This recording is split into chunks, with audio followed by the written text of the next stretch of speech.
நாயகனாய் நின்ற நந்தகோபனுடைய கோயில் காப்பானே, கொடித்தோன்னும் தோரணவாசல் காப்பானே, மணிக்கதவம் தாழ் திறவாய் ஆயர் சிறுமியரோ முக்கு, அரைபறை மாயன் மணிவண்ணன் நென்னலே வாய் நேரந்தான், தூயோமாய் வந்தோம் துயிலழப் பாடுவான், வாயால் முன்னம் மாத்தாதே அம்மா, நீ நேச நிலை కదవం నీకేలోరెంబావాయ్.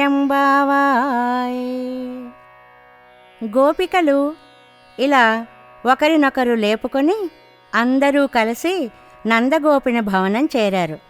ముందుగా ఆచార్యుని ఆశ్రయించి తర్వాతనే భగవంతుని ఆశ్రయించాలనే సంప్రదాయం ఇక్కడ మనకి కనిపిస్తుంది. ముందుగా భవన పాలకుని లేపుతున్నారు గోపికలు. అందరికీ నాయకుడైన నందగోపుని భవనమును కాపాడుచున్న ఓ భవన పాలక, లోపలికి పోనీవయ్యా. సరే, ఆయన లోపలికి వెళ్ళనిచ్చాడు.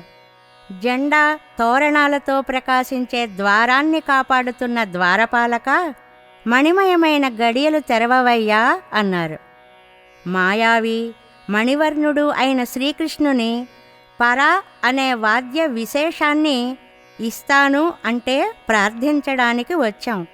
ఆయన మాకు నిన్ననే మాటిచ్చాడు. మాకు వేరే ప్రయోజనమేమీ లేదయ్యా. పవిత్ర భావంతో ఇక్కడ చేరాం. ఆ స్వామిని గానంతో మేల్కొలపాలని వచ్చాం. అయ్యా, ముందుగా మీరే కాదనకండి. ఒకదానితో ఒకటి గట్టిగా చేరిన ఈ తలుపుల్ని తెరచి మీరే మమ్మల్ని లోపలికి పంపించాలి అని భవనపాలకుని ద్వారపాలకుని ప్రార్థించారు గోపికలు.